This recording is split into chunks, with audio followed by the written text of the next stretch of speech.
Here we go, rants and raves, one more time. We're gonna start out with a rant that is as much public service announcement as it is rant. The other day we were on our way home from an event and we pulled up at a stoplight and the light turned green, truck at the front of the line pulled away. Guess what? The pipes that were on top of it, yeah, it was a pool service truck and they had these PVC pipes on top. The pipes didn't pull away with the truck, they landed on the road. So we were lucky, we got to pull off and kind of get out of the way, but the folks behind us, they were in a traffic jam that lasted who knows how long while these idiots picked up the pipes that they forgot to tie down. Well, why do I call this a PSA? Because I know what time of year this is. This is the time when we're all going to be tying down those Christmas trees to the tops of our cars, and we don't tie anything on the tops of our cars. And sometimes we're like, well, I can reach out the window and I can hold it up there and it's going to just stay. And guess what? You will be the idiot with the tree on the road and people will be talking about you. It might not be me, but I guarantee you, you're going to be somebody's cocktail party conversation. So don't be an idiot, tie down your tree. I'm going to move on to something that touches my heart, but the reason I'm talking about it is because I really want to praise someone who's close to me in my life, a guy by the name of Tim, who's taken it upon himself to go out and to find homeless people in Collin County, particularly in Plano, and to distribute food. That 2 out of the last 3 Sunday mornings, he's gotten me up and I've gone with him. Well, yesterday was one of those days. I went with him, fed about 12 people. Those people were so happy. None of them talking, complaining about their life or anything. They're just happy that somebody was giving them something without asking anything in return. But when we started asking them about their life, found out some of them don't even have blankets. They have covered space, which I'm glad for because it rained last night, but it's also really cold. Well, yesterday afternoon, Tim went back out with some blankets that he got, found some of those folks, distributed the blankets, but he was 2 bags of food short. Had made up 30 bags, ended up with 32 people total throughout the course of the day. The last 4 guys hadn't eaten in 3 days, and they decided they were going to share that little bit of food that was given to them.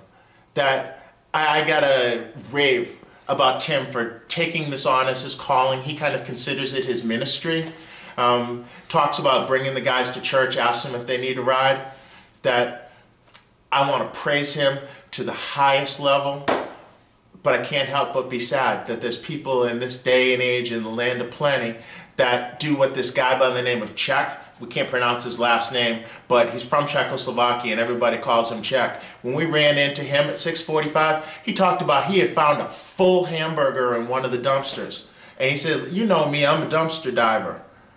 Well, society is like that we can be affording to throw away hamburgers and there's people that need them and we haven't figured out a way to redistribute that food. That's horrible.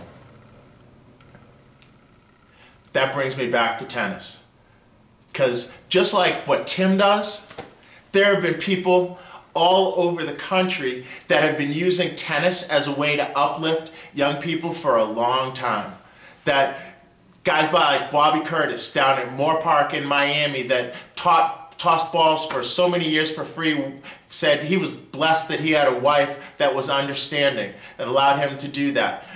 The late Norman Wilkerson. Norman, God bless you. Norman, younger than I am, passed away in poverty. Why? Because he gave everything he had to every kid that he ever saw. That great people like that, Jim Smith, Sportsman's Tennis Club in Boston, John Wilkerson, McGregor Park in Houston. There are people like that that said, we are going to use tennis as a way to teach life skills. Along the way, hopefully we'll find some people that, might win a Grand Slam or 2.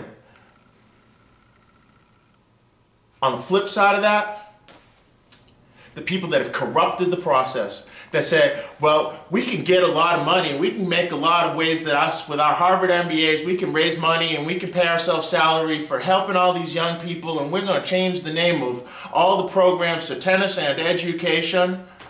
Guess what?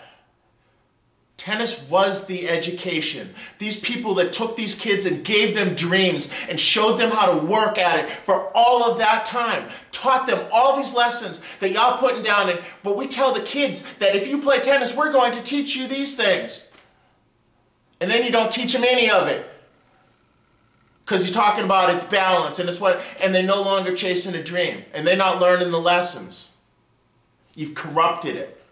So I want to say, hooray to the Bobby Curtises, Norman Wilkersons, John Wilkersons of the world. And I want to say boo hiss to all of y'all that took helping kids and turned it into a business so you could line your pockets. Shame on you. You're a bunch of probably well-meaning idiots. For now, that's all I got. I'll talk to you later. Have a happy holiday season. Remember, you're not strong enough to hold that tree when the wind blows. Tie it down. Don't be an idiot. Peace out.